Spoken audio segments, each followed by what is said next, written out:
So with that, I'll just move on to the next slide. So I'll just tell you a little bit about myself and my connection to the work that I do at Qawi. So I was born and raised in a Khalit, so this is my home here, and continue to live here and work and raise my family here. My formal training is as an epidemiologist and public health researcher. So it's funny because every time I told anybody that I was an epidemiologist before COVID, people would be like, "Oh, is that a skin thing? What is that? Do you what do you do exactly?" now now everybody not only knows what an epidemiologist is, but has adopted our vernacular. So our terminology like a Twitter hashtag. So anyway, that's me.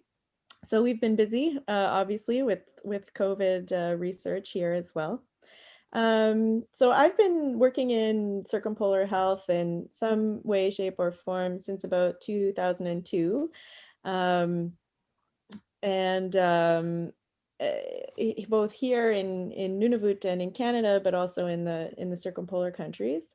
And I co-founded Qawi in 2006 with one of our late elders, Andrew Tagaq Sr.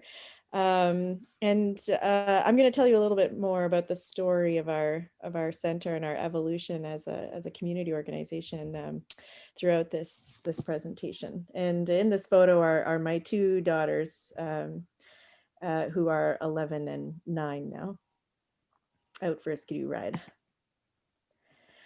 So one of the things I like to sort of highlight, I guess, in these kinds of conversations or discussions about health and well-being in the Arctic is that we are often confronted with discourses and visuals and media that show the Arctic as a vast empty space. And we are often faced with the question, where are our communities? Where are our communities on these maps and, in these conversations? And so these are just two examples. One is a map of Polinia's that was developed for some Arctic Council work, and just the Arctic region in general on the right-hand side. And we're not there. We're not there. So this is one of the maps, one of my favorites. This is obviously produced in Canada, this map, but this map shows all the communities and often in their original names, if they had an original sort of non-colonial name. And of course, Canada's in the middle because we're Canadian and we put ourselves in the middle, but it's a nice big round circle. And so in our work, this is really our lens. People in the Canadian discourses often lump what's happening here into what's happening in Indigenous communities across Canada, but actually our contexts here are very unique. And when we think about what we're doing and how it impacts the people around us, we're often thinking around this circle. We're thinking around the Arctic. And so our view, I guess, is sort of top down when you think about it in the sphere, the globe. And this map is another one that I like because it shows how our Arctic is not. Whoops, I just got some feedback there, I think, on somebody's mic. But how our landscapes are not vast open wilderness. This is actually a map of what you might consider our superhighways, right? So this is a map of trails, of trails, Inuit trails, all through the Canadian North. And these are the trails that connect communities, that connect families to hunting grounds and ancestral spaces, and places that are rich with culture and story. And it is very, very occupied and well used. So this map's available. This was put together through a project at the Scott Polar Research Institute at Cambridge University, and it's available on paninuittrails.org. And there are other such maps available as well. So I would encourage you to check out those other ones as well. So that sort of led to, that sort of leads me, I guess, into telling you a little bit more about us. So where we are on the map. And Soqawi is located here on Baffin Island, or Qikiktaluk as it's known here. And there are similar community-led research centers in the other two territories in Canada's north as well, in the Northwest Territories and in the Yukon, and we collaborate with them from time to time on different initiatives. But Qayigaltida is unique in the health and well-being research landscape because we are entirely independent and community-driven and not for profit. So, we are working in a very community-oriented space to answer the questions that people bring to us. And so Hawi Gelti really grew out of that narrative of that the Arctic is empty and the few people who are there are just there, and maybe it's not really worth investing in because who cares about all that empty space. and and so the researchers who had been coming here at that time were really just investigating questions that they had, their own personal curiosities and questions about the North and about the Arctic. And so our center grew out of that time and that climate where we have our own questions. We have needs, information needs related to health and well-being that we need to be answering. And there are ways that we can do that, and ways that we operate that are mindful of how our communities ask these questions and how we all interrelate and interact with each other. And there are research methodologies that we can be using that that bring all of this into practice and then produce evidence that can then be used for informed decision making here. And so I guess our center's sort of grown out of the need to counteract some of those narratives that that don't value and appreciate the communities and peoples necessarily who are here. So as I said, Qayigaltit is an independent. We're Nunavut led. We're a health and well-being research center. We work on primarily addressing the questions and priorities of our people of Nunavut. And we are all community members working to advance the health of our communities. So we're really thinking we're playing the long game, like the 7 generations approach, as some people say. We're thinking about our grandchildren and our great-grandchildren and how the actions and solutions and initiatives we undertake today will be impacting them. And Qayigaltit means looking for knowledge, and it was the name that Andrew, the elder with whom I co-founded the center, it was the name he gave to our center to describe what we needed to be doing. We do need to be looking for knowledge. We do need to be looking for solutions and information, because that's what leads us forward. That's what gives us direction. And so our goals as a research center are to be, to be cultivating a space where all of this work is done locally by Nunavummiut, by the people of Nunavummiut, and in the people of Nunavut, and in partnership with our communities. So I think part of what differentiates us from other research centers or research paradigms is that our center is not a fly in, fly out, sort of helicopter style place for research. It's a place that provides resources and shelter, I suppose, to Nunavummiut who have questions that they need to pursue in a way that honors the relationships they have with their community. And so a place that's safe, that's mindful of the ways in which we interact with each other and the values of our communities, and how knowledge is upheld in different ways, and all toward moving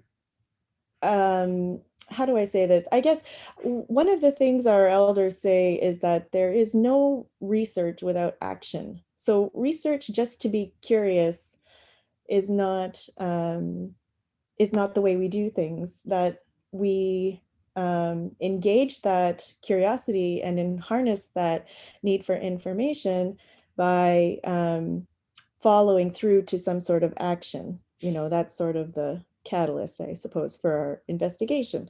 And so so everything we do is it's community based, it's participatory action research. There's always an outcome or action associated with it, to be practical and pragmatic about addressing health and well-being concerns now and into the future. And so, of course, we primarily privilege Inuit epistemologies and ways of knowing when we do this, but also recognizing that, there are all kinds of ways of knowing and methodologies and approaches that can be harnessed to achieve what we want to achieve, as long as we're all in it together to support the health and improve the health of our communities and our families. So this is a pot of narwhal. Delicious. This is a food source for our communities, and sustainably harvested species. And when people think about the Arctic, especially lately, because narwhals have become so popular, like in children's books and things, I noticed. But it's always sort of this pristine, visual of sea ice and beautiful narwhals, and either narwhals or polar bears. When the average person sees or thinks about the Arctic, this is often a visual that I think is shared and comes to mind.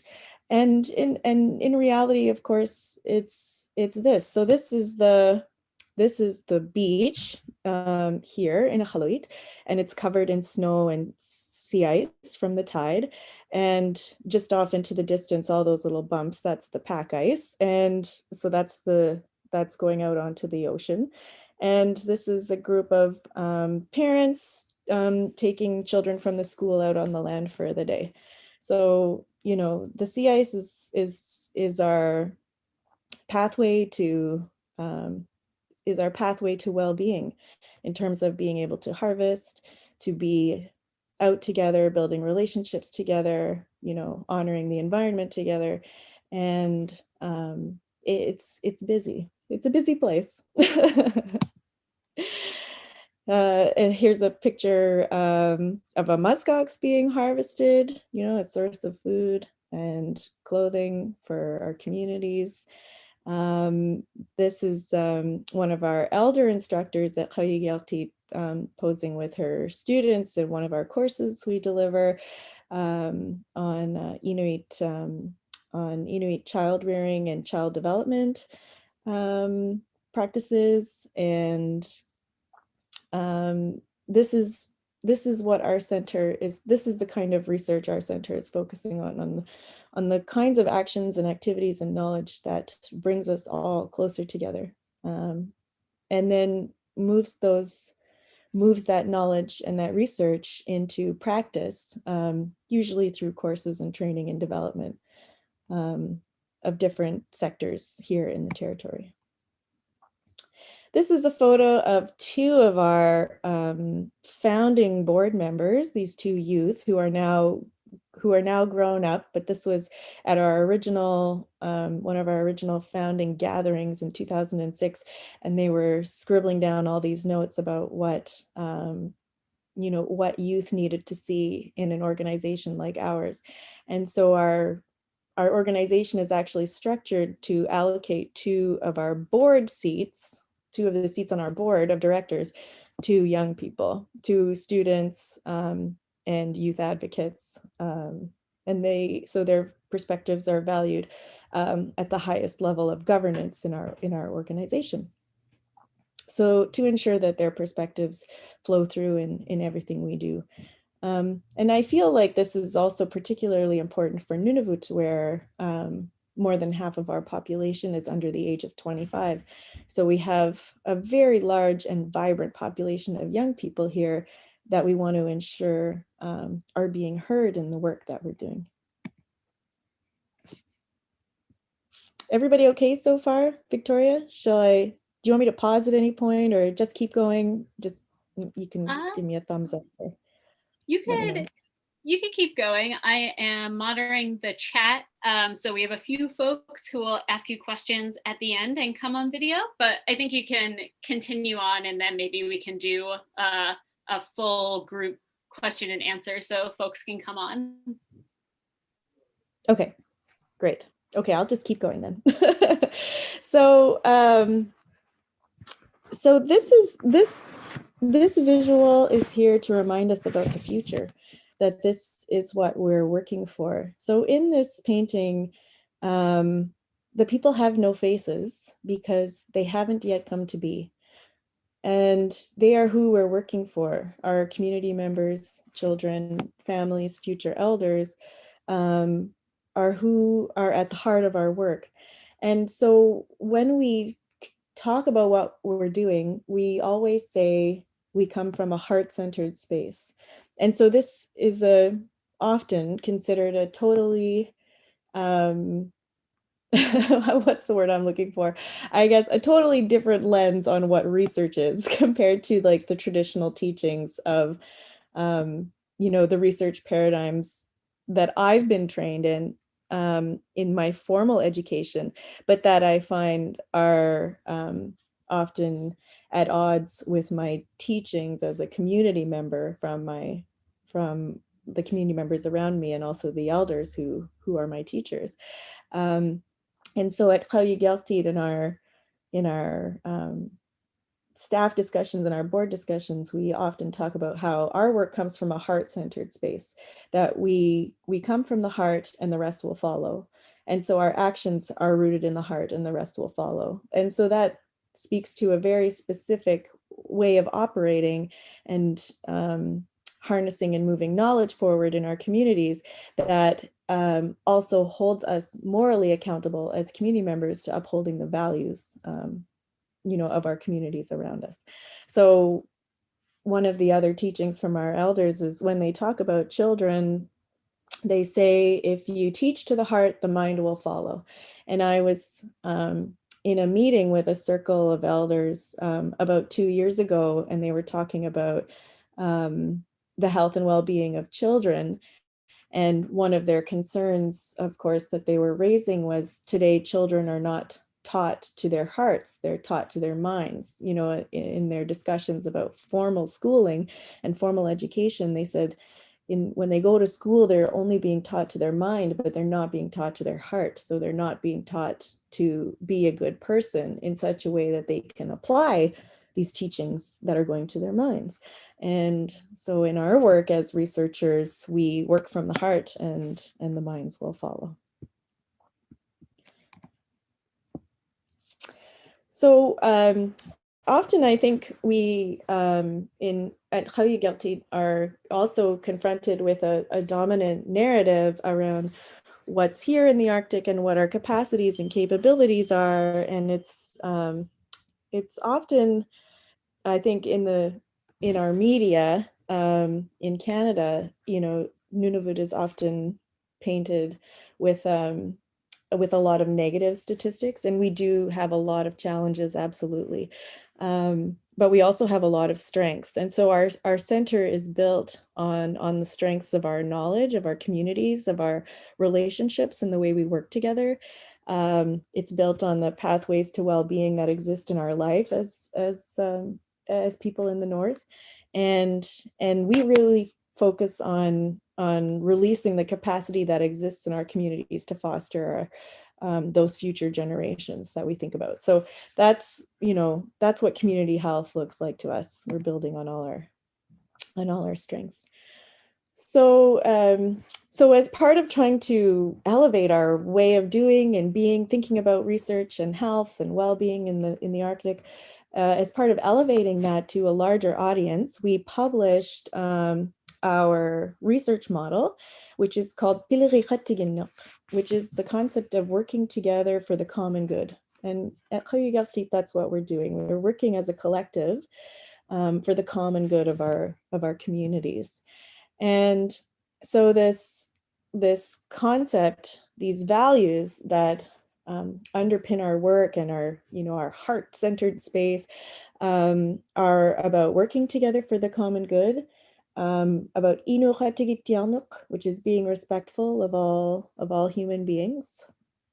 Unikkaqatiginnaq is about the story, the power and meaning of story, and the role of story in our lives, and how much is communicated through story when we're listening to someone's narrative, in a study on cancer and palliative care, for example, when we are listening to the old stories and the stories of elders and the lessons and morals that are embedded in those stories. There's story plays a huge role in our lives here, and then it has to be respected, of course, in our work and how we protect and engage with the stories of others as health researchers. And the next part is around then how the notion of all knowing and learning sort of comes into one. So it's kind of like reaching an aha moment, I guess, like to the point where you've just been so immersed in your data and in your narratives and in the context of whatever you're looking at, that suddenly you come to a place of realization. So Andrew, when he talked about it with me, he would always say it was like taking everything you've learned since kindergarten and then suddenly becoming aware and coming to a place of realization. So that's sort of like data analysis, if you think about it. And then finally, Pityanuk is to be good or be kind. So when my kids were small and they were kind of annoying each other, like you just say Pityanuk, like be nice, be good, be kind to each other. And that's really how our communities talk about ethics and being ethical. In both the research space and just in our conduct in life.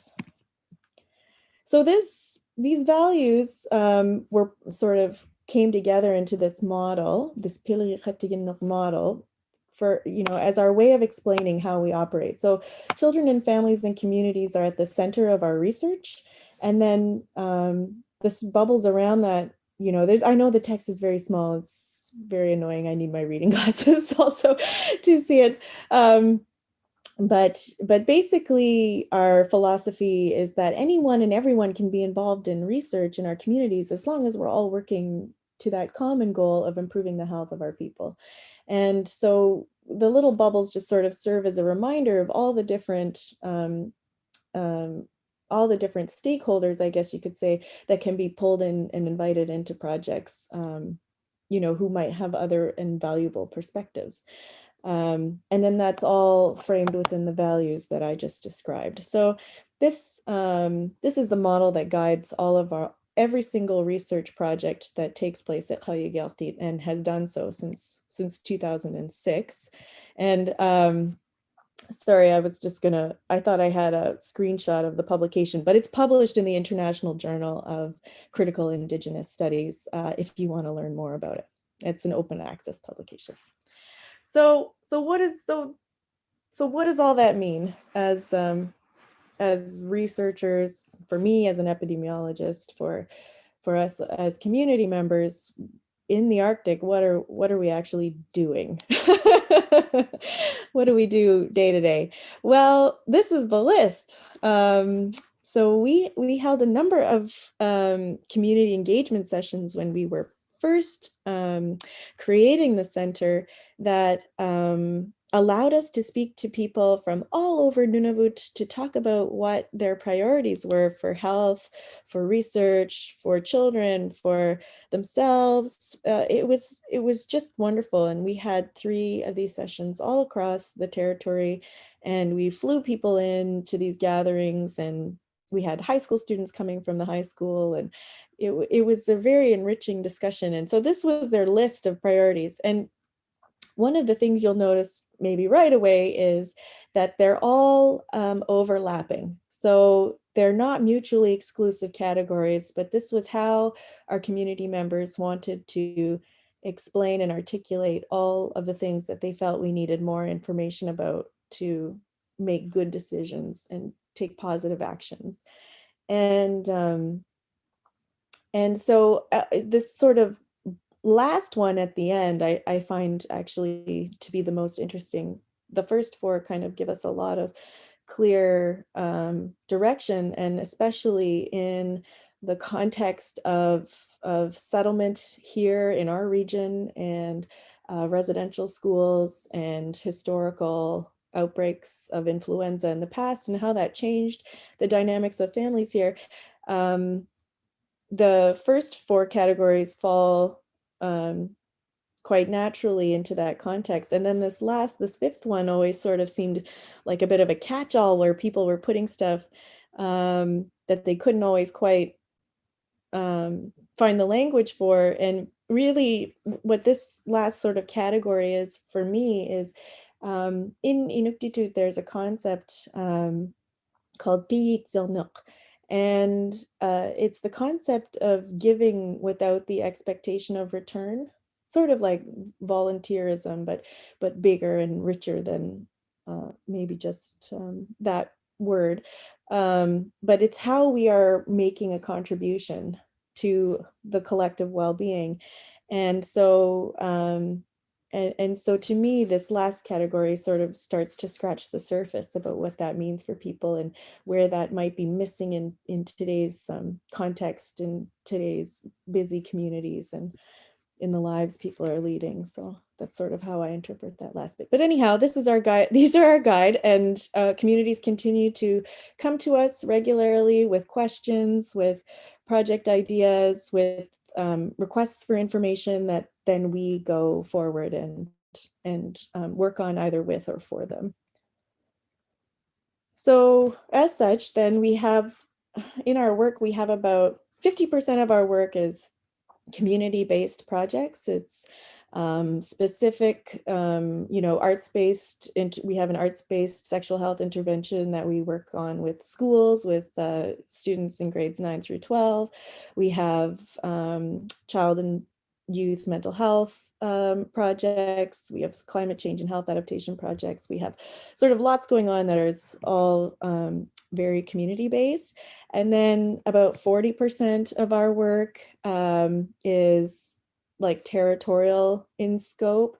So this example of the cancer care and palliative care study was right across Nunavut. Same with the outcomes of land-based mental health programs and addictions treatment, and things like that. So about 50% is community-based, 40% is about territorial, like with a territory-wide focus, and then the last 10% is sort of on a circumpolar level. So for example, right now we're part of a team leading a project looking at case studies in all 8 Arctic countries on the impact of COVID-19 on Arctic communities, and in particular on Indigenous communities. And so we have connections with our colleagues around the Arctic to work together and investigate questions at the ground level, all around the Arctic. So some of the other areas that we like to think we are leading the way in, or at least hoping to make a contribution to, in the academic and non-academic spaces, is we really try to elevate Inuit research methods and approaches into the academic space.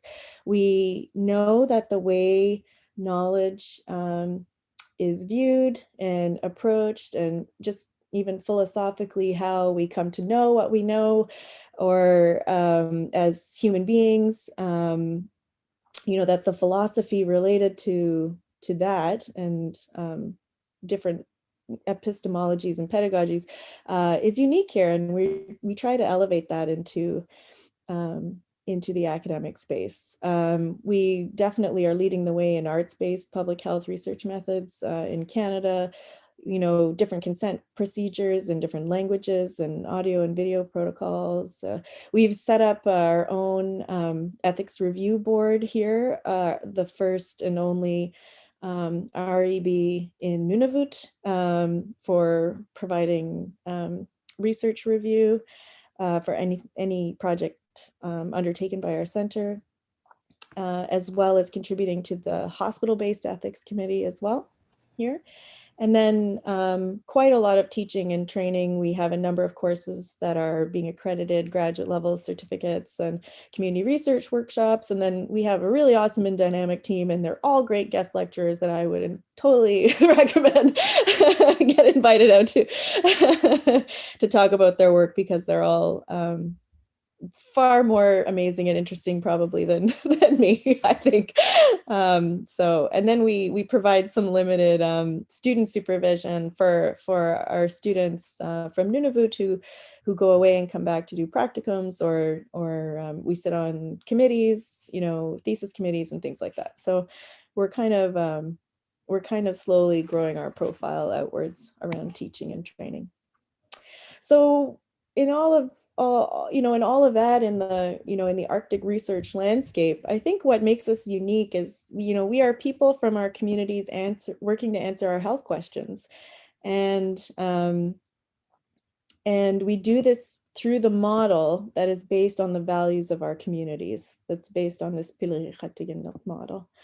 And then we're taking those findings and applying them, in our work. I think part of our uniqueness, one of our strengths and one of our challenges, is that we are community members and we have findings from our research. And so then, if it takes us 10 or 15 or 20 years to implement them, we're here and we're doing it. We're not flying in and flying out and dropping off a report and saying good luck. We're here. So if we want to see that change, we have to affect it. And that is both a strength and a challenge for us, because, there are all sorts of challenges with affecting systemic change. And it is a long-term investment. And so that becomes, both uplifting and exhausting, I think, at times. I think we're a part of a growing movement. I've observed a growing movement of Northern researchers who are self-established, who are, especially in North America, who are looking to elevate the profiles of their communities and the ways in which, and the factors that shape what research is here. And whereas in the past, I think, where I described this sort of fly in, fly out helicopter research phenomenon, and academics would come here looking for ideas and, partnerships. Now I think we're sort of turning the tables, turning the tide, and we're setting our own research agenda and questions. And then we look to the academy and other sectors to build those relationships, to collaborate on research. So just, changing the power dynamic there, I think. And we are connected across the Arctic. We share similarities. There are differences, of course, uniquenesses, I guess, that we celebrate our diversity around the Arctic. But there are also a lot of similarities, and this affinity for innovation that's so exciting. And I think I think we have so much to offer. Like, we're creative and we're exciting, and we're doing innovative things for our communities, that we hope others are excited to learn from and share with us in our exciting way forward. We also have ventured into app development. So if you're curious, you can. This app is available for free on Apple and Android phones. But one of the persistent challenges in our healthcare system is the reliance on fly in, fly out healthcare workers.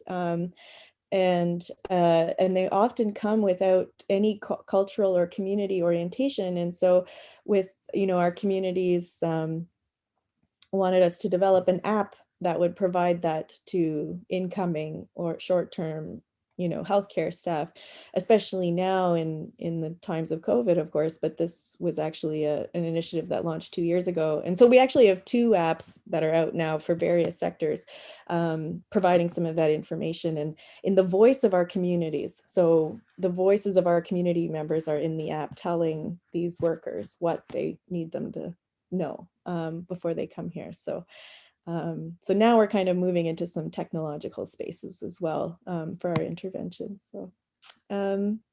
So anyway, that's all really, I guess, I wanted to share from our story today. And I want to say, Huyanami, thank you. And I'm happy to spend the next 15 minutes working on any questions or doing my best to try.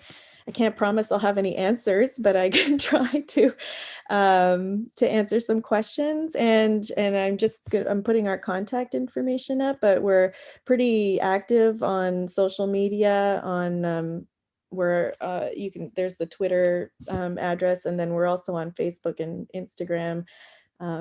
If you found anything that I said interesting and you want to follow along what we're doing, we have pretty active social media feeds. So thank you for your time, and thank you, Victoria.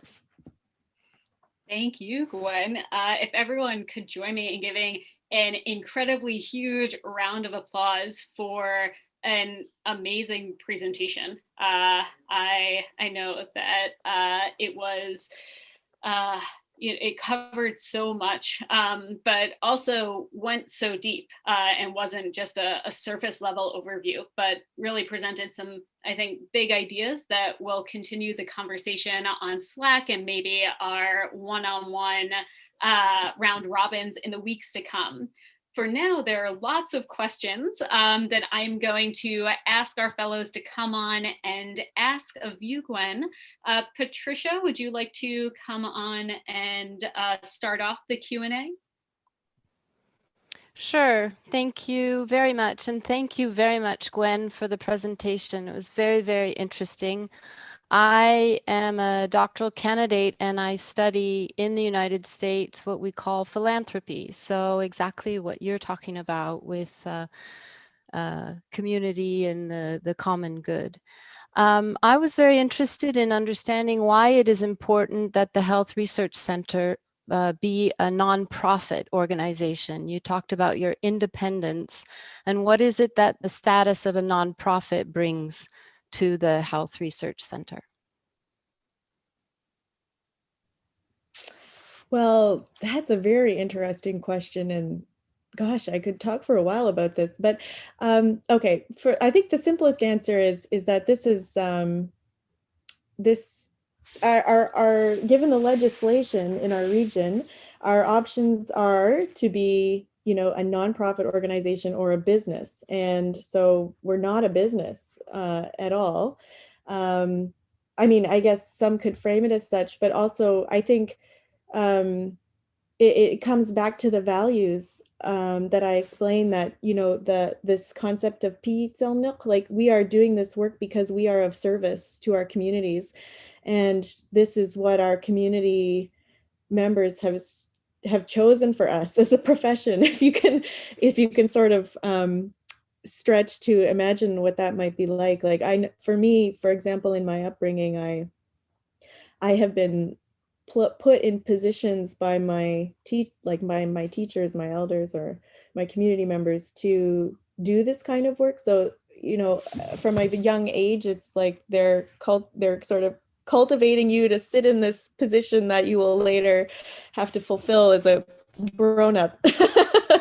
And so for us, the center has to be nonprofit because we are doing this of service for the communities. It can't be for profit. It can't be for business. It has to be.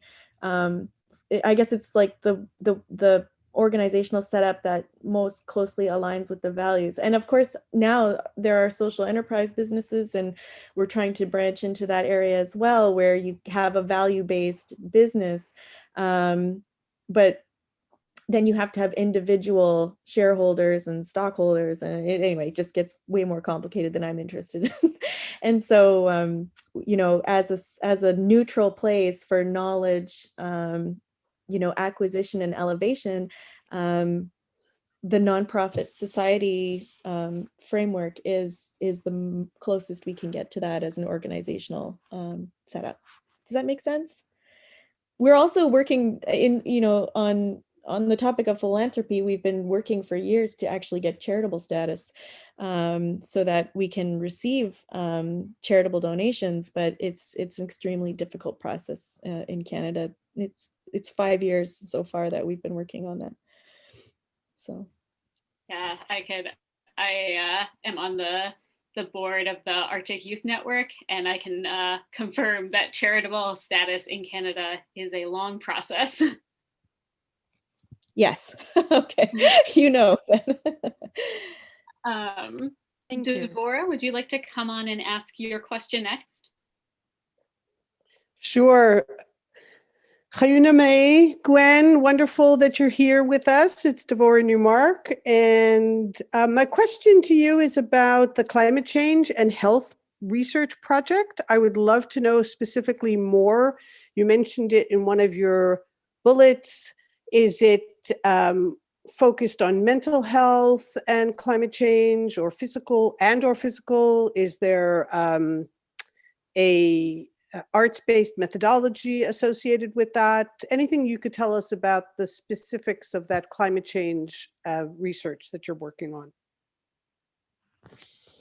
Sure. So over the years, it's taken different forms. So initially, when climate change and health research sort of came onto the radar, maybe a little more than 10 years ago, you know, funding for that kind of research appeared before that really was identified as a community priority. And so we worked on a project with community members from around Nunavut to do a photo voice study on what they felt the links were between health and climate change in our communities, and, you know, what possible actions might be taken. That project was published in the journal Arctic. If you're interested, there's a publication in that journal. And then that led to a later study with youth, using photo voice as well, to get youth perspectives. And that was shared at the National Inuit Youth Conference a few years ago. And then that laddered up into more questions. Okay, what are we going to be tracking, and what should we be tracking as Nunavummiut in terms of indicators related to health-related indicators of climate change. And so that led to a workshop on a consensus process to identify those indicators with the various stakeholders here. That was also recently published in, I believe, the journal Arctic again. And then that's laddered up again into another project looking at, okay, how are we crowdsourcing, I guess, community-based observations of climate change and the different platforms that people are using? And for us, how are, you know, we're kind of trying to look at how we create a platform that can hold all of those different data sets in a way that's accessible to communities for affecting change. And so it kind of keeps laddering up into more and more and more questions. And that's kind of where we are now. Yeah. That's great. And just as a quick follow-up, so I don't think I've spoken to you about this specifically, Gwen, but I'm currently involved in the West Baffin Eskimo Co-op project, Our Climate, Our People, Our Climate. And that's using drawings from Inuit children across Nunavut from the 1990s as a part of an Environment Canada project to have students do drawings about climate change back in 1994. And so the Our People, Our Climate project is now working with those drawings to locate the adults of those children, you know, the adults who of the children who drew those, to follow up about their experiences of climate change currently. So I'd love to talk with you more, or anybody on the call, about that project. And we're working with the youth interns to develop their interview skills, etc. So that might be a great dovetail, but I'd love to know more. I'm going to definitely follow up all of the different references you provided. Okay, great. Yeah, I think you and I can follow up because we're here. So Exactly. Yeah. thank you. Yeah, and again, open invitation to connect with other fellows if anyone on the call heard something of interest and also wants to be a part of that conversation. For now, I'm going to ask Judith to come on and ask her question. Yes, thank you. Thank you so much for the presentation, Gwen. It was really interesting. I'm a student from Germany, and I'm currently working on a project looking at the effects of marine pollution on coastal Sami communities. And I was wondering if you maybe have already had a similar project or research project looking at the effects of marine pollution on health in your community. Oh, there's a huge program of research on contaminants, especially because that like POPs, persistent organic pollutants, was a high priority topic for the Arctic Council in the early 2000s. And so there's actually, that's probably one of the most widely studied area, widely, published areas of study in the Arctic. So yeah, there's the Nunavut contaminants program, the northern contaminants program. Yeah, if you Google all these things, you'll find like piles of reports, and also the Arctic Human Health and Development Report. What was it, AHDR? Anyway, there's quite a bit of literature out there around marine pollution, but also increasingly around marine noise pollution, and particularly around seismic testing for oil and gas deposits. It's quite, you'll find a huge body of literature for sure. And in our second hour, we will be hearing a lot more about that from Dr. Amina Sharda, and also about noise pollution in a few sessions from now when we talk about maritime movements. Isaac, would you like to come on and ask your question? Definitely. Thank you so much, Gwen, for your presentation. I guess I really resonated with how you framed the heart-centered approach. And I was just wondering, does your research center face challenges when communicating this approach or using this language with the wider research community? Oh, sure. Yeah. Oh, yeah. We get laughed at if that's the question. but it's more, but we don't care about that. It's when we talk about that in a room full of Nunavummiut and a room full of Northerners and Arctic people. And I've been in a program, I just concluded a program last year, an 18-month program, Fulbright program on the Arctic, and where they brought 18 of us scholars from around the Arctic together to sort of tackle different questions over 18 months. And when I talked about that to those people around the Arctic, they got it right away. They were like, yes, this is the language that we have been waiting for. That has not been really permitted or permissible in some of our academic spaces, because we're all supposed to be looking at things from a distance, through a microscope, through a lens, something that separates us as humans from our subject of study. But for us, in the epistemology, of our communities, or, in my teaching here, I don't want to generalize it to everyone. So, specific to our context, you can't come to know something really without a relationship to it. And so the relationships between ourselves and our communities and the people we work with, and how we collaborate with others to implement a study, become the first thing we have to focus on, and acknowledge and cherish and nurture. So it's the opposite, right? But in our in our defense, and I had to defend this, in my PhD defense, what is that we are producing richer data, like 100%. We are getting more and better information than anyone ever has before, because that lens has not permitted people to express what they need to express around health and well-being, in our context. Anyway, I think that's one of our observations for sure. Thank you. I'm trying to get as many questions in here before our second speaker as possible. So Aiden, do you want to come on and ask your question? Yeah, sure. Hi, Gwen. I'd like to start by saying first, thank you so much for such an interesting presentation.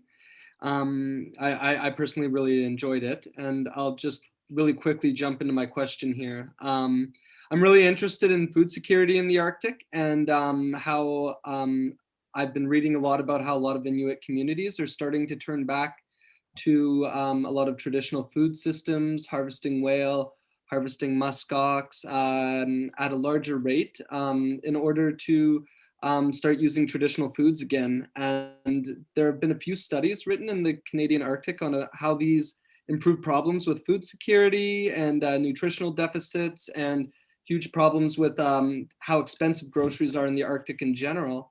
And I was curious if your center, the QHRC Center, has done any work looking into the benefits of traditional food for food security, or if not, have you experienced anything regarding this as a member of the community? I would just be curious if you could unpack that a little more. Thanks.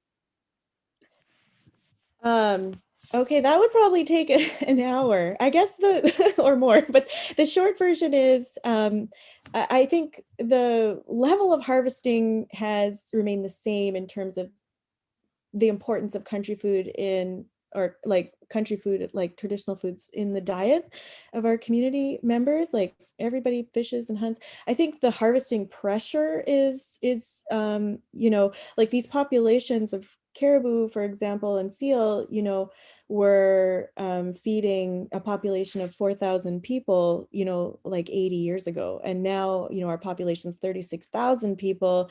And, there's questions about different pressures now on the animal populations that we all rely on for food. And we love our fish and seal and caribou and muskox and clams and all of it, right? And so then, as I mentioned earlier, there's been a wide body of research on contaminants, and then with that, quite a lot of investigation into country food. So I think I was kind of speed reading questions, but there's already been a ton of research, so we're not doing it, on the nutritional content. Like seal meat is probably the healthiest food on the planet, far healthier than an eggplant that's flown 3,000 kilometers to be here. Like seal meat is so nutritionally rich. And so there's actually on the Government of Nunavut Department of Health website, there's a nutrition resource fact sheet specifically on country foods and the nutritional content of every kind of country food and every way it can be prepared. So there's a ton of dietary research data on the benefits of our country foods. And then food security is a whole other kind of basket that I'm afraid I'm eating up the other presenters' time. But there's the Nunavut Food Security Coalition. They have a website. I recommend you check that out here as well. And then we have a little bit of information on our website, on the little bit that we've done there. But, there's a lot of other actors working on food security and country food. Lots of resources to check out. And we are at time. I'm going to ask, I know we have a lot more questions, but I will ask Madison and then Jason to ask your two questions, because Jason's is a follow-up.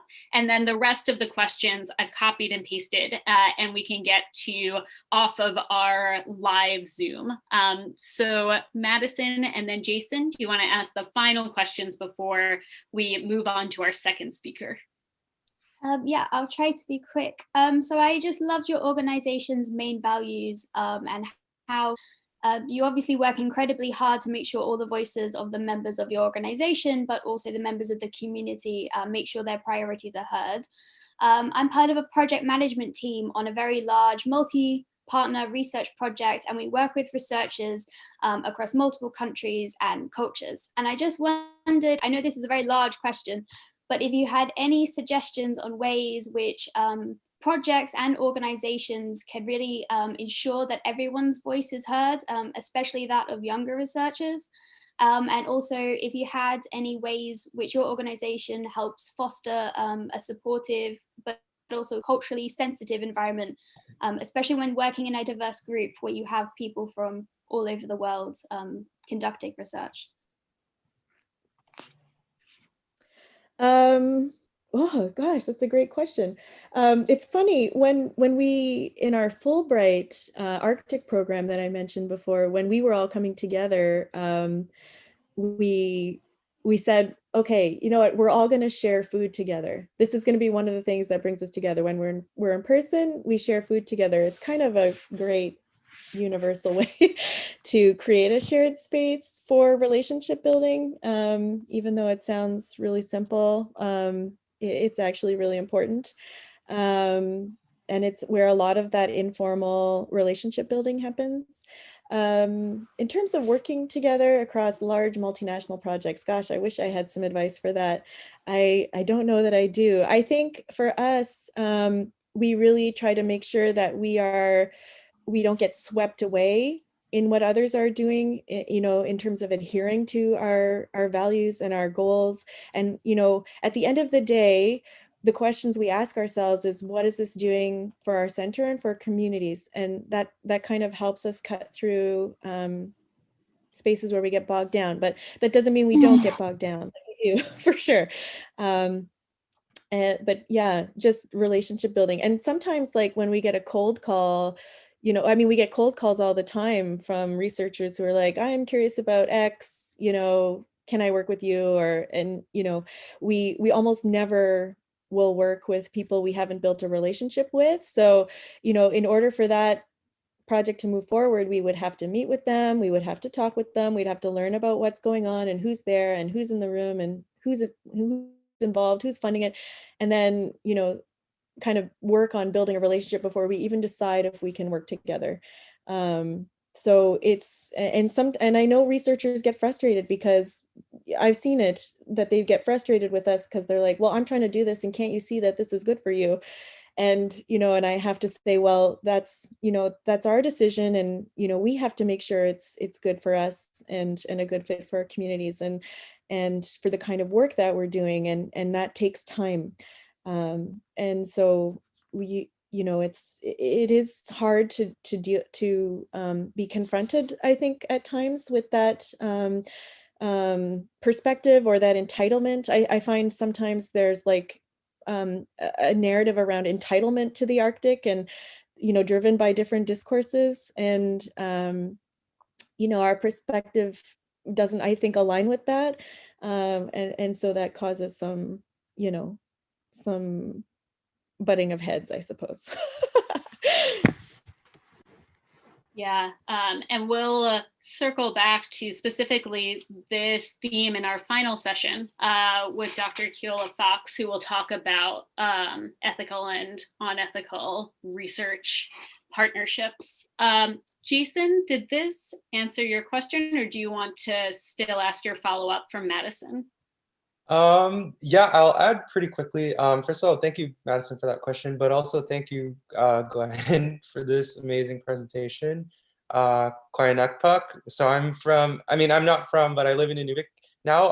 I'm actually a master's student who became a Northerner because I became very exhausted and just tired of the ways that like research was being done.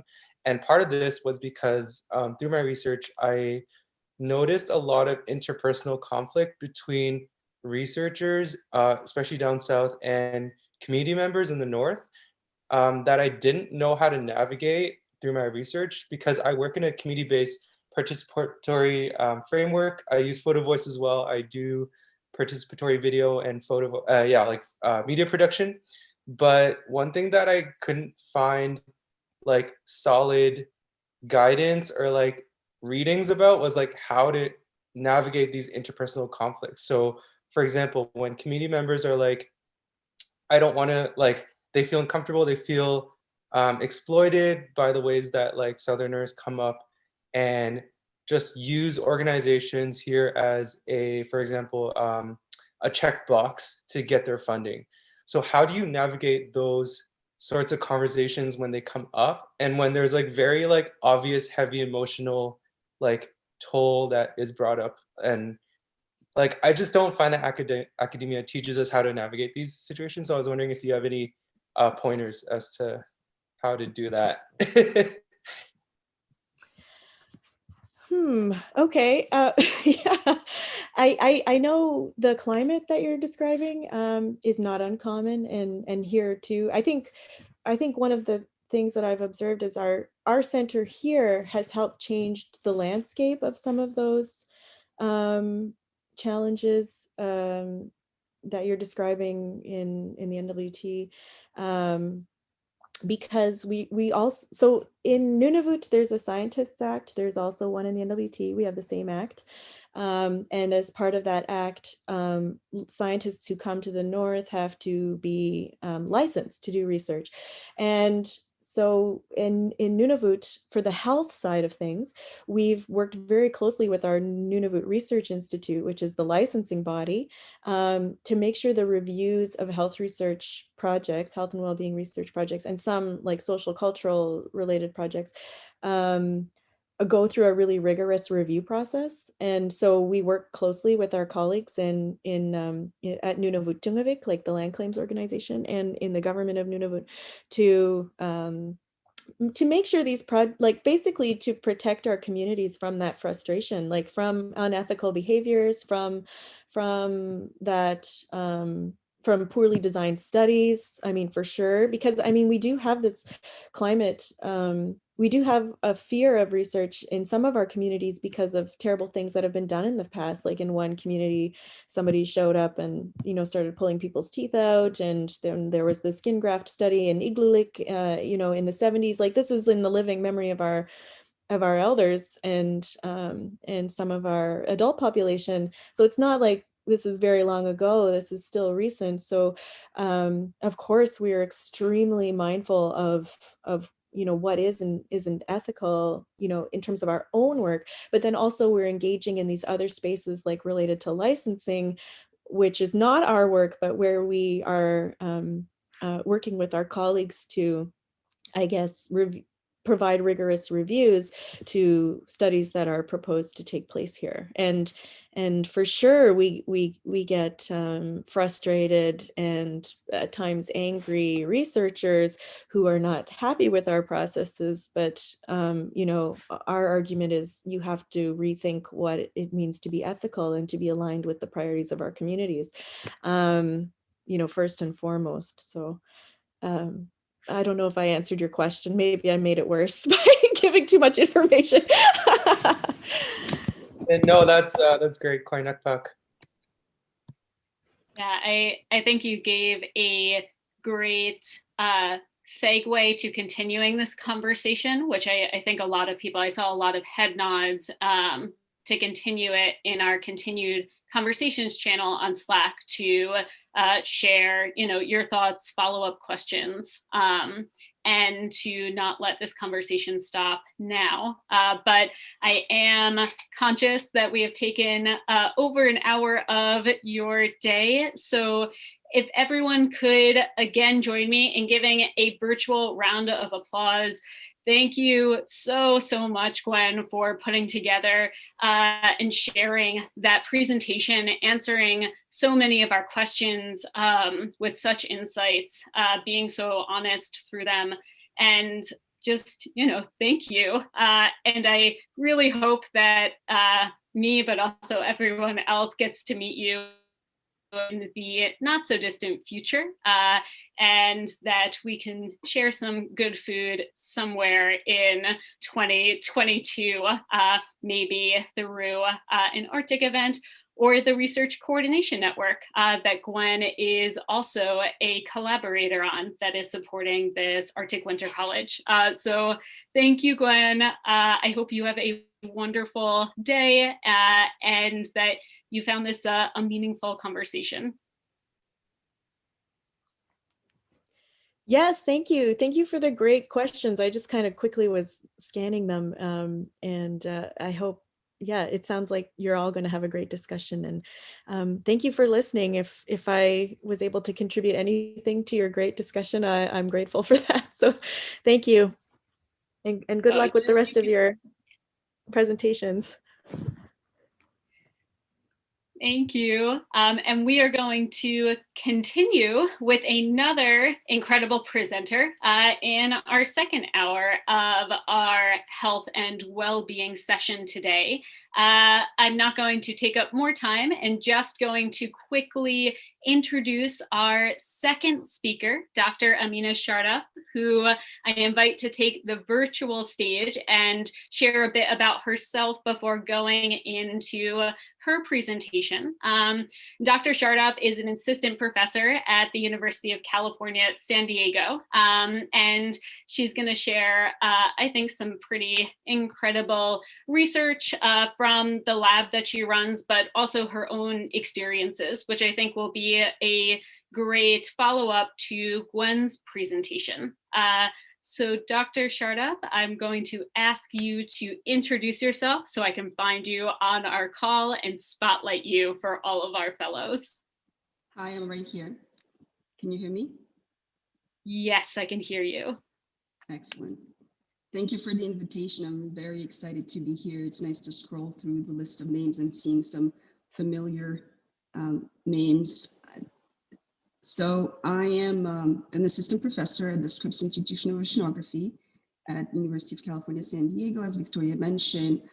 Before that, I was a AAAS Science and Technology and Policy Fellow at the Office of Polar Program at the National Science Foundation in the United States, where I was working in the Arctic section. And some of the project that I worked on was to revisit the principles for conducting research in the Arctic, which is a federal guide and document for scientists looking at how to conduct ethical research, as well as working on Arctic Call for the Belmont Forum project in various other Arctic resilience-related projects. Before that, I was a research associate at the Harvard School of Engineering and Applied Sciences, where I worked on some of the projects that I will be talking about today. I'm also involved in the Northern Contaminants Program on the technical review side of it. So I've heard that was mentioned earlier. So this is a Canadian program to fund pollution contaminants research in the Arctic. And as you guessed, I will be talking about a pollutant, mercury, that is particularly of interest for a community who live in the north. And I guess I can share my screen, hopefully.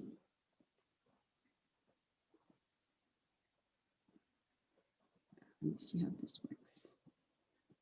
Oops, that's not going to work.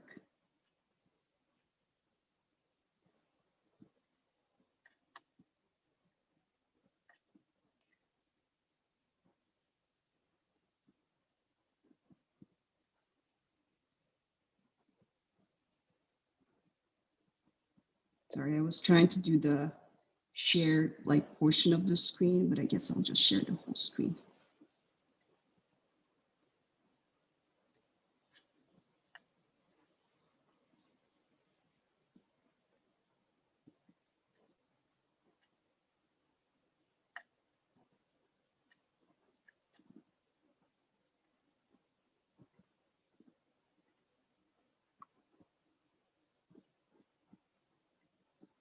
Can you see this now? Excellent. Yes. So as you guessed, I will be talking about mercury in the Arctic, and I will really focus on the project that I worked on as a postdoctoral fellow at the Harvard School of Public Health, which was right after I completed my PhD at the University of Connecticut. And also really try to get to what are the drivers and what are the biogeochemical processes that we're interested in the Arctic and how these impact Arctic communities, as well as briefly discuss what are the possible future trends in mercury levels in biota. So before I get into this, we'll talk about why do we care about mercury in the first place, and discuss about the speciation of mercury, which is what are the different forms of mercury that are present in the environment, and why do we care about methyl mercury, which is the form that I will be discussing mostly today. And also we will finish this up by looking at the distribution of methyl mercury globally in the global oceans, but particularly why are the concentration particularly elevated in Arctic marine biota.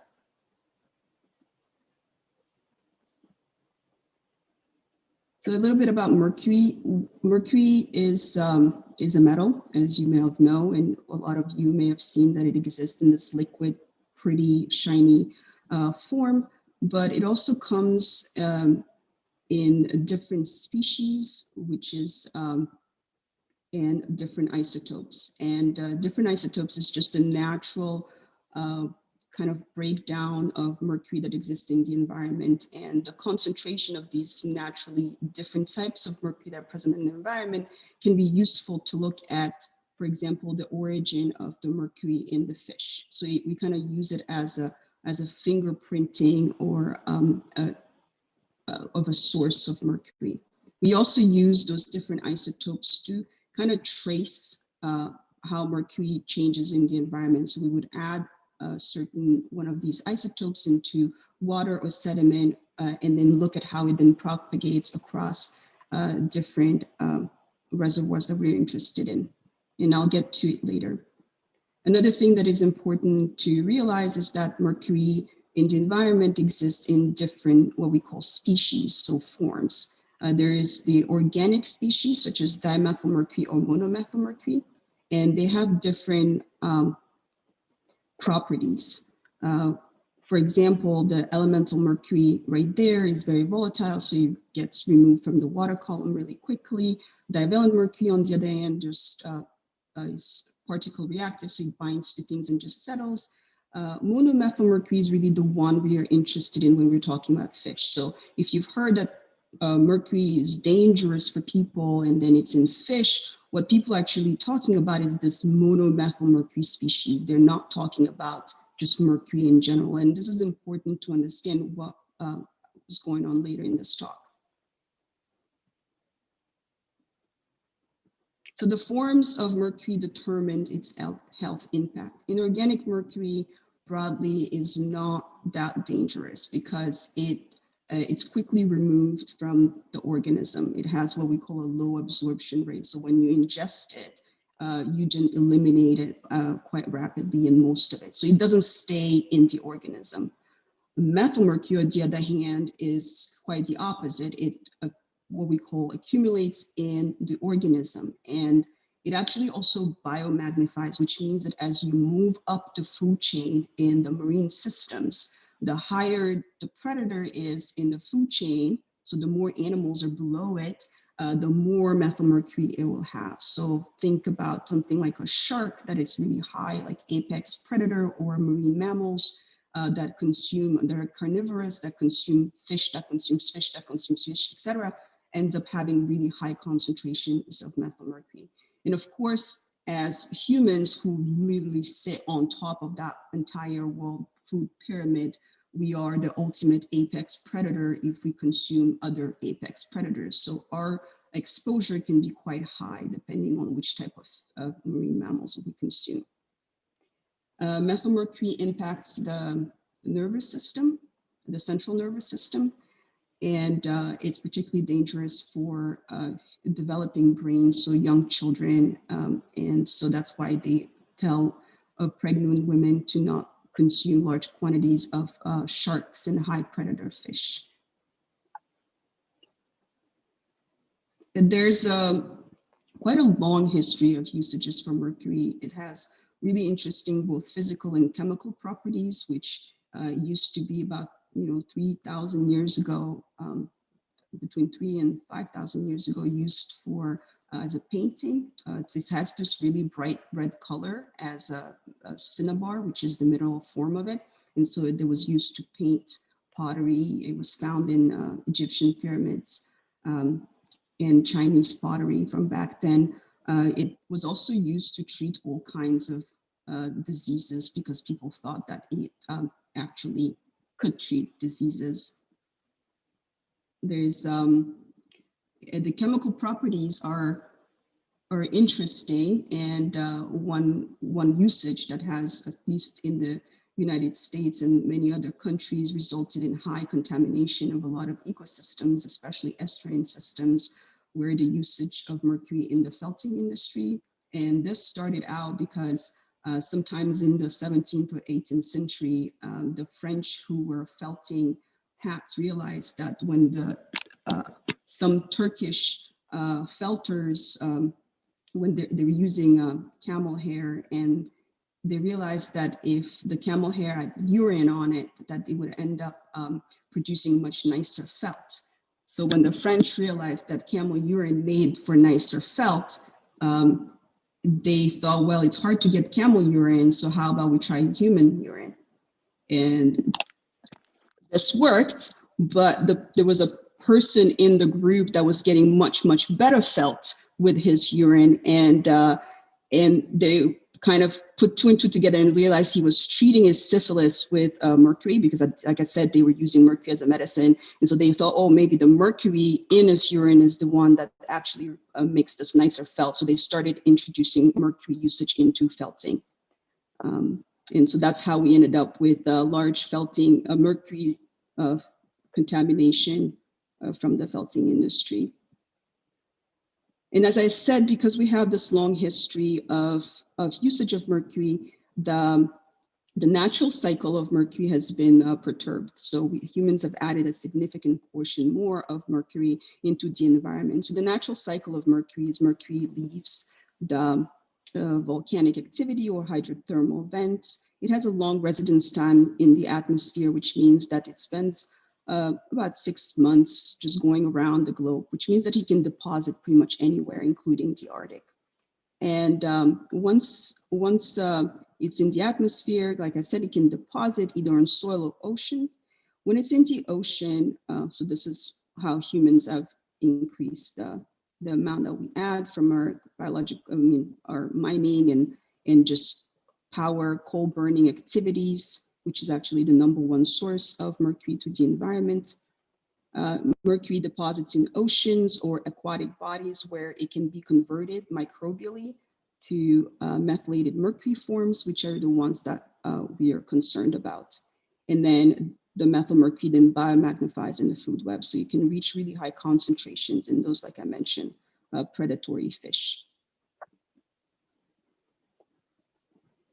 It so happens that because mercury accumulates in those high predatory fish, that northern indigenous communities are at greater risk of exposure.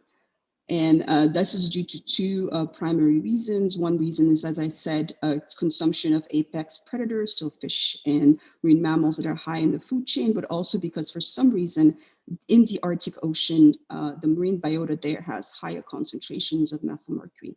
And so I'll get to it as to why that's the case. So this is an example from this, as I took that's from the AMAP 2011 report, looking at exposure of mercury levels in humans, and this was, I think, was maternal blood levels. And so the distribution you can see here in red is the WHO limit, and then this one, I think, is the US limit for exposure that is lower. But as you can see, some communities have really high exposure to methyl mercury there. For the general population, so this is the US methyl mercury intake by consumption of different seafood. And as you can see, tuna is #1 by far, and closely followed by shrimp. Shrimp is actually not particularly high per se in methyl mercury. It's just that people consume really large quantities of it. And as you can see, this is the origin. So each color here is the origin of where the fish is coming from. It's quite of a broad problem. People consume fish from all over the world. And so the exposure is kind of a patchiness of all kinds of sources of mercury. So let's get to this project that I worked on that I mentioned earlier. So this is that's the Churchill River, and there was a hydroelectric development planned at the time. Now it's, it's pretty much done, around Lake Melville, which is actually an estuarine fjord that is surrounded by several communities in Rigolet, Northwest River, and then Happy Valley Goose Bay. And about half of the system is part of the Nunavut government province. And so the question that the communities had for us when they approached us was, would a hydroelectric development that is planned in the community impact the mercury level in their fish, in their hunting and fishing grounds? And the question came because there's a long history of hydroelectric reservoir creation resulting in high methyl mercury levels in fish. And so the communities were aware of this, and so they asked us to review the human health impact as well as the environmental health impact of this planned reservoir. So really briefly, how did we end up, why do we care about hydro? And well, this is how the system looked like before they started constructing. So this is a picture I took in 2012 when we went, and then they built the reservoir. So it looks quite different. So why do we end up with methyl mercury concern when we're building a reservoir? So like I said, we emit mercury globally, and it just floats around in the atmosphere before it deposits in soils or oceans. So when it deposits in soils, it just mostly just sits there as inorganic mercuries. And I said, inorganic mercury is not that toxic. However, when you create a reservoir, what you do is you take a bunch of soil and you flood it, right? So you add water to it. And so the microbes that are now in that soil have all these organic matter and all this mercury that has been accumulating there for decades, if not thousands of years. And so this inorganic mercury gets transformed to that methyl mercury, which is the toxic form of mercury. And then that form then biomagnifies in the food webs, which results in a very high level in some cases. And so there's a long history and knowledge behind this reservoir creation and hydro intersection with high level of mercury.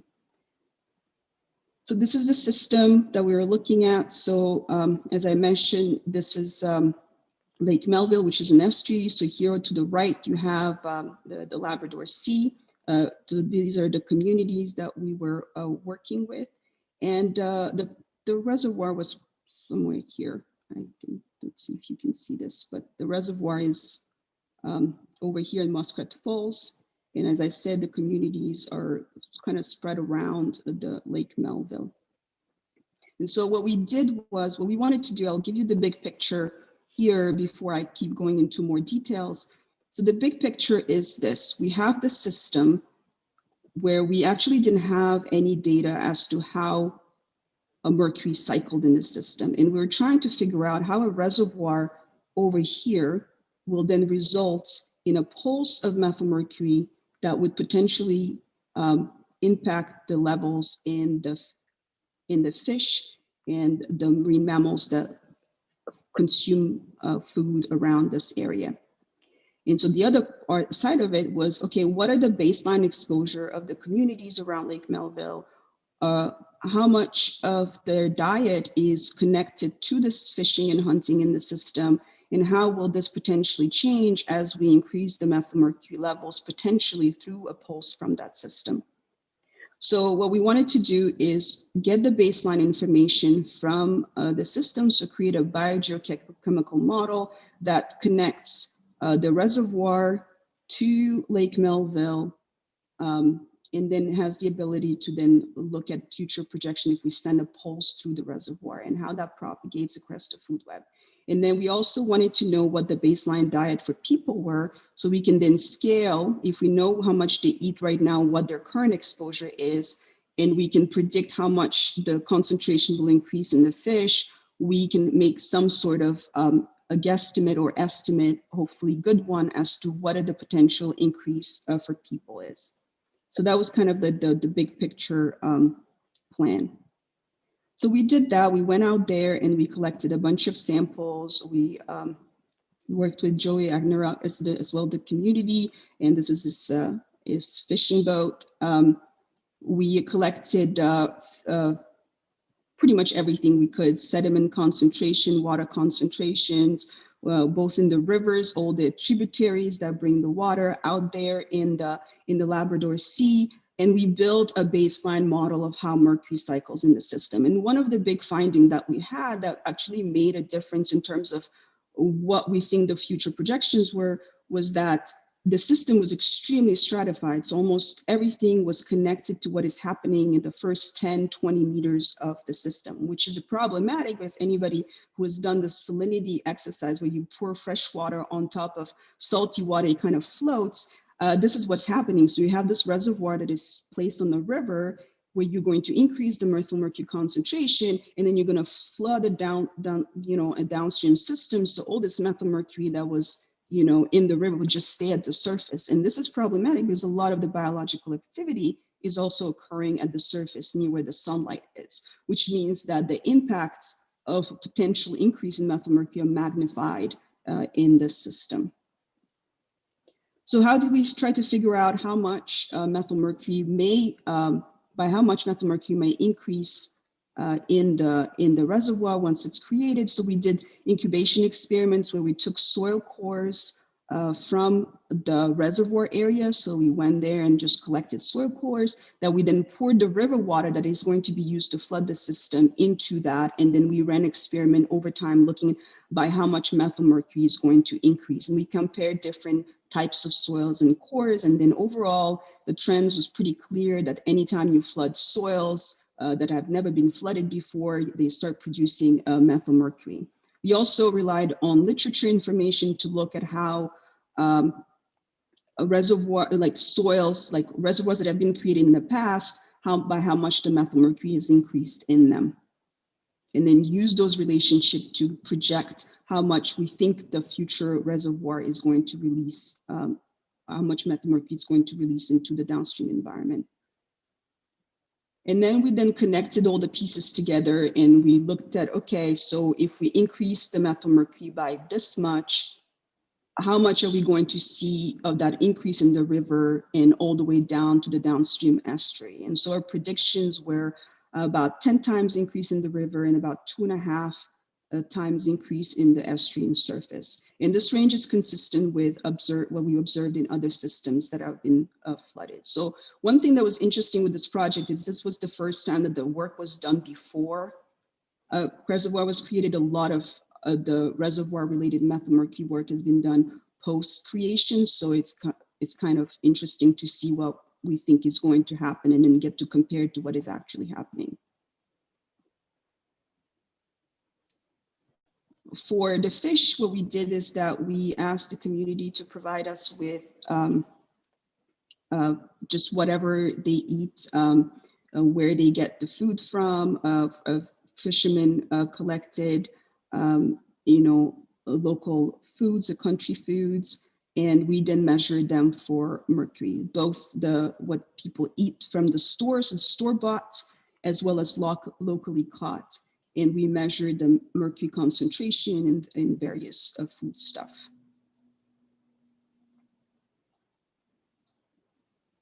Another issue we ran into is in trying to project what the baseline concentration and by how much it would increase, is that we need to know the species that people do eat that are collected locally.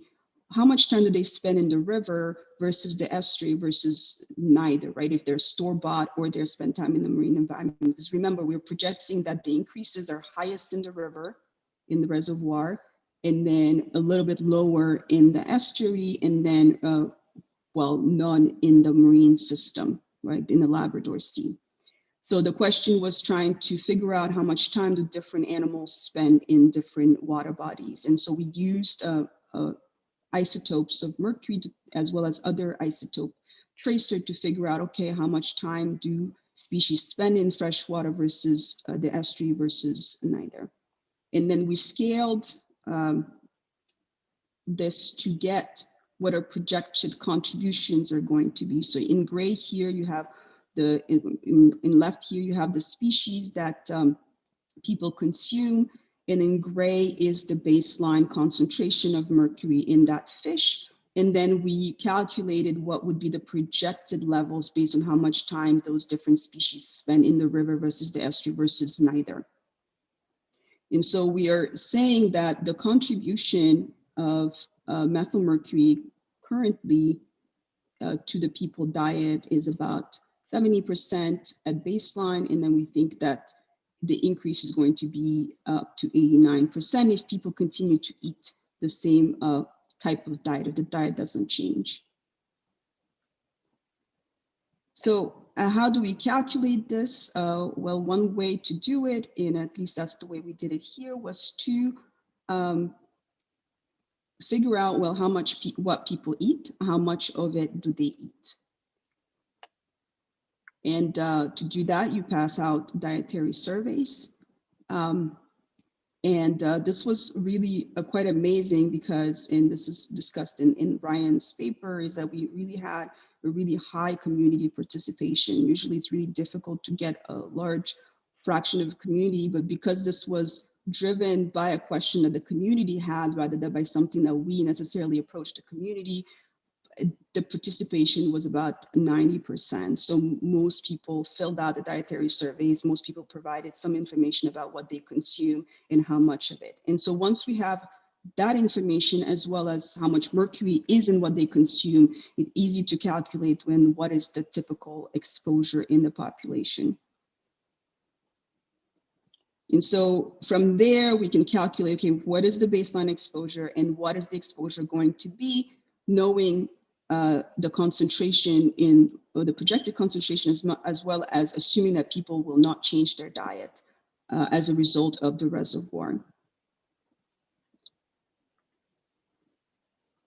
Oh, and I forgot to mention that, as you can see, that our projections were that that most people, a lot of the people were already really near at least the US limits for what is an acceptable level of methylmercury. But a significant portion of the population post-flooding is expected, at least based on our calculations, to exceed the US EPA limit. Well, it's not really a limit, it's just a recommended dose, and also the Canadian limits, which is problematic because, and one of the things that we really wanted to bring home and make it clear when we're talking about things like that is, yes, so the methylmercury, if you calculate the levels of exposure from the food, most of the methylmercury exposure is coming from the intake of locally caught food and traditional foods. However, these foods are also really nutritious, and they contain, they provide a lot of DHA, a lot of vitamin D, and so on. And so one of the things, and in a way that the benefits of country food and traditional foods outweigh the levels of contaminants that you have in it. And so the point is not to tell people don't eat the traditional foods. This is not something we want. The key is that what we want to pressure and push people for is like take action to reduce the methylmercury levels in the food. And we don't want to, so that's one reason, because of the nutritious aspect of the traditional food, but also the importance and the social well-being that comes from being able to collect and eat the traditional foods. And also because there's like the option sometimes is just not there. Somebody mentions earlier that the cost of store-bought food is just ridiculously expensive. There's a picture we took when we I think it was in Northwest River of just a cost of some meat. So what we want is to make sure that design, development, and hydroelectric reservoirs in order to mitigate this. And there are ways to do this. The less land you flood, the less methylmercury you're going to produce if you do run under of the river hydro development. So there are technological things we can do to avoid this situation. So Ryan then took, he was curious and see where are the hydro development planned in Canada, and what are the potential exposures that we can see. And then what he found was that if you look at the planned, at least at the time, if you look at the planned developments around Canada, almost all of them are located within 100 kilometers of an Indigenous community. And then they have variant impacts on the methyl mercury level in the foods. And so the idea here was to think about, okay, how can we develop reservoirs in order to limit the impact that they will have? So this was an example of how we developed and applied a framework that links the geochemistry and biogeochemistry of mercury to human exposures directly, and how this can be used to then reduce the impact on the communities.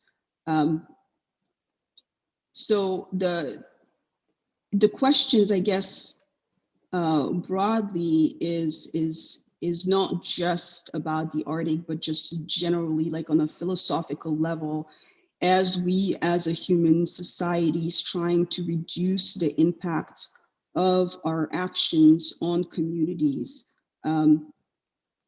Because of the scale of the energy production, how much energy we need, really regardless of the type of energy that we choose, it will have an environmental and human cost. Now the question, and that we need to be really honest about it and try to make sure that we don't put the burden on certain communities disproportionately, is to ask ourselves, like, when we turn on a light switch, what community is being impacted? And how can we make sure that they're not, and that the pain is actually shared evenly across everybody who benefits from whatever we're doing. But unfortunately, and it's not just in the Arctic, it's broadly all over the world, that the impact of environmental changes, as well as some of the solution that we're proposing, disproportionately impacts Indigenous communities. And so this is something that we really need to be cognizant of. So as I mentioned earlier, what is one of the questions that came out of this was there are really interesting similarities between mercury cycling in the Arctic as well as mercury cycling in this particular system. It actually functions very similarly to the Arctic Ocean, which is often called an estuary. And so in a way, working on this project that was really driven by community interest and questions helped us as scientists also understand what may be happening broadly in the Arctic. And so this is an example of how a project that is really driven by questions from communities also has an impact on the scientific, more like blue sky questions that we have. So what we found was that for the first time working on the system, we found that there is methylation of mercury in oxic seawater. And so in estuarine seawater, and the mercury methylation is what the process that converts this inorganic mercury into that organic mercury.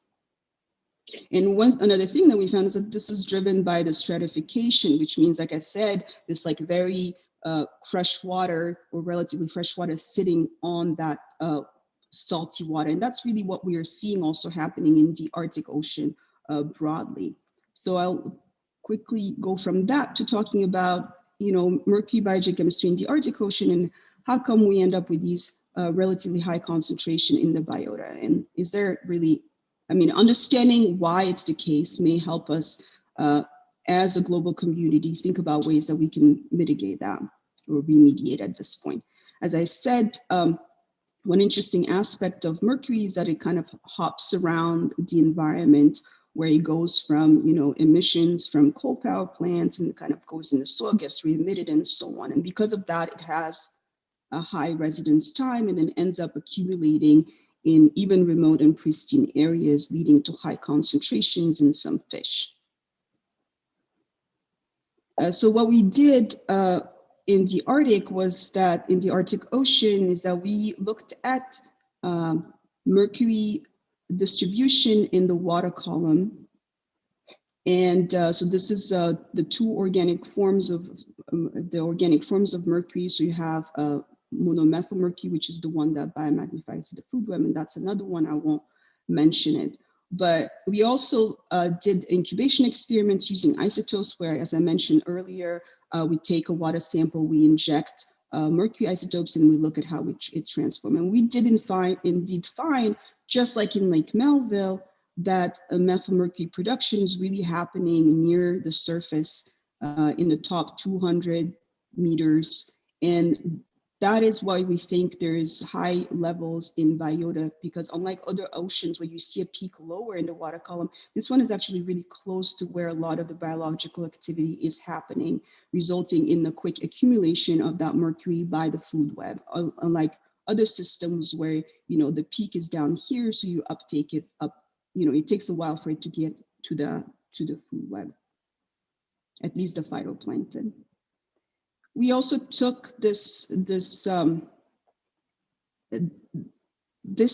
a global model to look at it. And can we see why the levels are high in biota? So what we did is that we worked with, I worked with Yangshu Zhang, and using some of the algorithms I developed for another project, we plugged them in and looked at how does methyl mercury is produced into the water column, as well as that gets taken up at a global scale, and see if we can identify the reasons we see those higher concentration in the Arctic. So this is a map of methyl mercury level modeled global seawater methyl mercury concentrations. As you can see here, it's pretty clear those polar regions, the surface levels. So this is the surface, 0 to 100 meters. You can clearly see that the surface has the highest methyl mercury levels. And there is a range of reasons for that. One reason is that the water is very cold, which means that the demethylation, so the breaking down of methyl mercury, does not happen as quickly. You also have it's dark, so you have less photodemethylation, which means that the methyl mercury that is formed is not broken down as easily.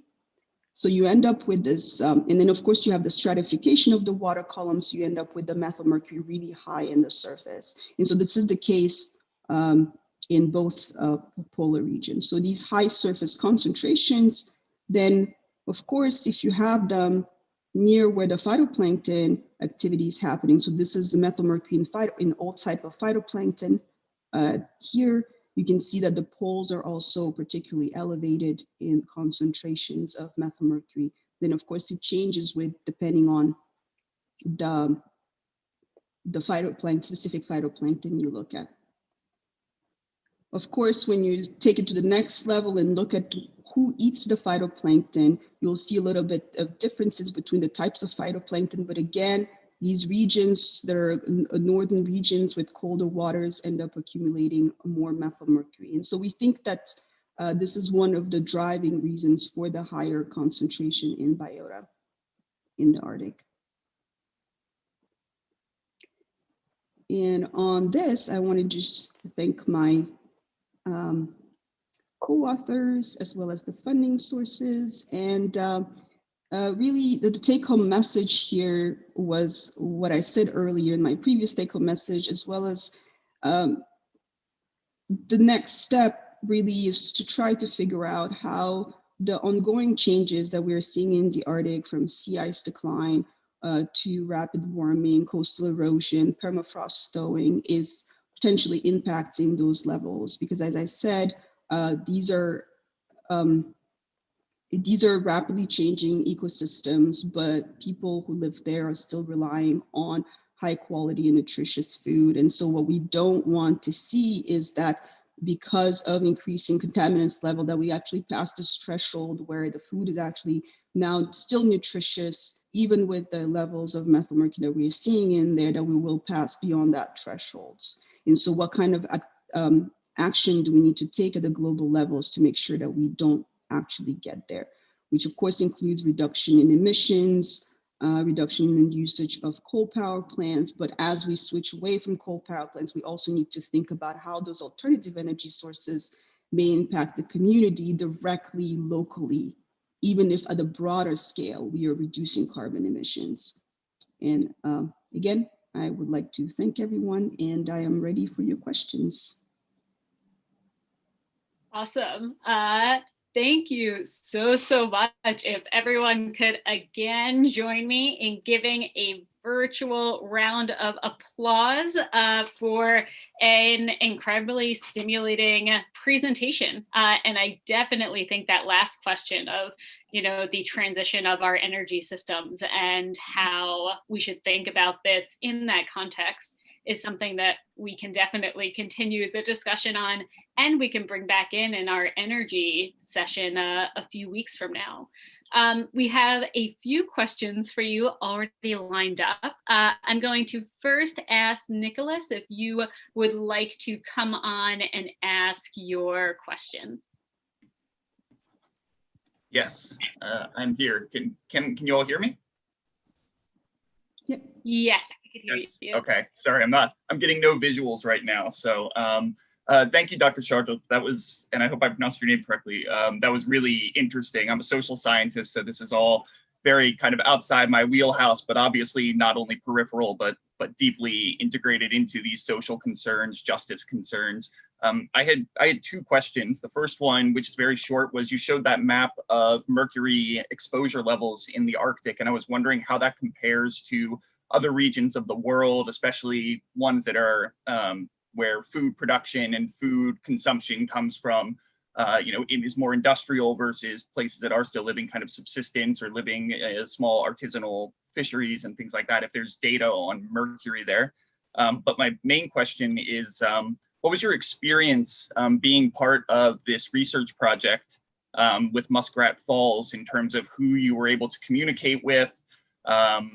Were you all called into the public inquiry that happened after the kind of dismissal of the environmental concerns?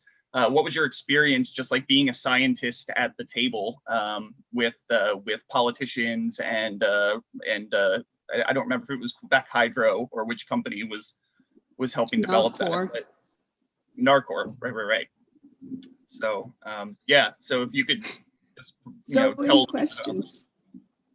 Yes. Wow, I forgot the first question as I started thinking about your second and third.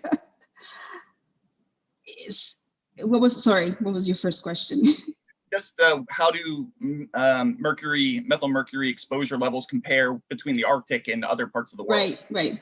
So yes. So for the comparison is that it's really depends on each community and what they consume, right? So if you have a community that is highly dependent on fish consumption and marine mammals, so if you have like Faroe Island communities that are really relying on seafood, then you have high levels of exposure. Now, once you move out of the Arctic, the concentration or exposure levels tend to decline because people rely more on industrialized agricultural foods, and their consumption of marine predators is just lower. So you see typically high levels of exposure in Arctic communities over the rest of the world. Yes, experience on the ground. This was a really a group work where different parts of the group were working on different parts of the project. So in a way, we all had a different experience. When I started out in 2012, it was our first trip was myself and our lab manager. At the time, it was the University of Connecticut, but then he moved to Harvard, and we were pretty much just solo, the two of us, working on the ground, collecting as many samples as we could to build the system. I thought that it was really nice to be driven around by Joey, because he would like point out to spots and say, oh yeah, we fish here, we don't fish here. You should check out this spot. So that was really nice. Of course, like we ran into the similar issues that I think somebody else mentioned after the previous talk, where it was like really in some ways, sometimes not as easy to make sure that the way that we have to conduct the science in order to be publishable, and in order to collect the type of information that we need, and just the whole process necessarily aligns with what the community at the times it needs and the timelines and so on. And so that reconciling these two worlds, whoever is doing this work, and I think our presenter from before is doing some of that, is crucial, because we are working in different worlds in terms of timing and in what the delivery of the work needs to look like. So there's definitely room to improve there for our side as scientists and the academia in general. And the third question was, more related to the actual, the dam construction, the fact that it all was pushed through regardless of these clear, very definitive findings. Yeah, it's hard. It's just, the money's there, the interests are there. And from the get-go, the point, as far as we were concerned, at least the science team was concerned, the idea was to deliver well-documented, well-constrained numbers in terms of what is the current exposure and what are the potential impacts for the political side of it, to figure out a way to make sure that this is done fairly, right? It wasn't necessarily, we want you to stop. That's not our decision to make. That is the community's decision to make if they want the project, because at the same time, communities who live around the area have also mixed interests, right? Some people depend on the jobs that come with it. Other people depend on the fishing. So this is something that needs to be worked out within the community. Our concern was make sure that we provide all the sides with something they can rely on. So yes, I'm not surprised that this continued, but there have been some victories where what we were asking for is for them to monitor the levels as they plan on flooding, which they've done. And so we actually working on a paper that is a follow-up to this one, with now that it has been flooded, and we have been collecting data. Well, not us, they hired a consulting lab that was independent to collect levels of mercury as the system progressed. So that was a good victory, I think, for the community, in my opinion. Thank you. Yeah, thank you. And I want to be conscious of your time. We are at the hour. Do you have a few more minutes for a few other questions, or do you have to go? Sure. Okay. Then Sasha, would you like to ask your question? Sure. I was wondering, in addition to the increased mercury concentrations from the flooding of that area, I know that Goose Bay is home to some infrastructure, such as a large military airstrip. And I wonder if those kind of large infrastructure and human-built environment have a large impact on the mercury concentration, or is that completely overshadowed by the flooding? Yeah, that's actually a really good question. I've asked myself the same thing, because when we would drive around and walk around some of the parts, you could see they kind of like closed it off, and you can see that they haven't really cleaned up. If you look over, in the grass and so on, you can see just stuff that was left from, I don't know, World War II, or whenever that was. So in theory, if there is any construction, because of the usage of mercury in almost a lot of things, there's a potential for increased just contamination. But that, we tried to sample around some of these areas to see if we see a signal, and we didn't necessarily see a particularly a higher signal than elsewhere, but that could just be that, the mercury, at least that is trapped there, is just trapped in either the soil or has already come into the system and is sedimented. Some of it is really driven by just like I said, the species of mercury we're interested in. And so in this particular case, almost, I don't expect that this, or I don't think that this historical usage has as much of an impact as the hydro that is planned.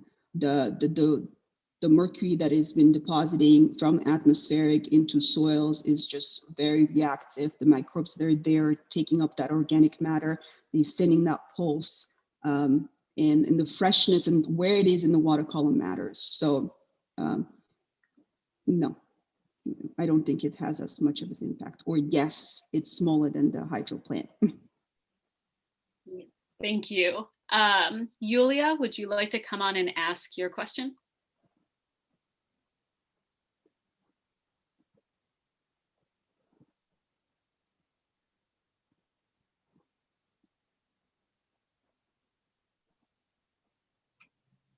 If you meant me, you said Julia, I think, but I'm not quite sure. Yulia? But maybe Yulia is having some issues coming on. So Susanna, do you want to go next? And I'll try to get in touch with Yulia. Sure, thank you very much. And thank you very much for the presentation. Like Nicholas, I'm coming from this as a social science background, so apologies for the naivety perhaps of this question, but I'm just wondering, the mercury, I understand when we're talking about in the fish, and I understand that process. I'm just wondering what the other implications are health-wise with mercury contamination and creating reservoirs, flooding the water. And are there risks to drinking water, to crops that might be growing in that area? Other ways in which people are ingesting this new mercury that isn't just through the fish? Thank you.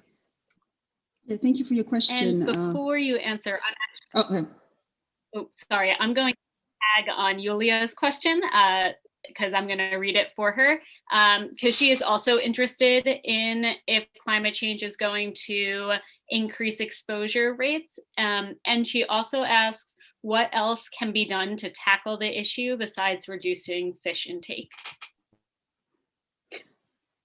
Yes, so first question, no. So the levels in the water are extremely low by exposure, if you're looking at exposure. The reason that methylmercury is problematic is because it biomagnifies, so it increases from the water up to the higher trophic level fish 1 million times, 10 million times. And so once it reaches those really high levels in high predatory fish, that's when we're starting worrying about exposure.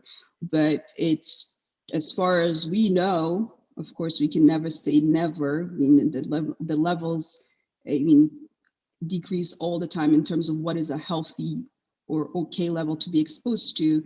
As of now, the science is saying that there's not going to be any health impacts from drinking water. And then Julia's question, which was at the global. Julia's question was climate change impacts and exposure. Is that it?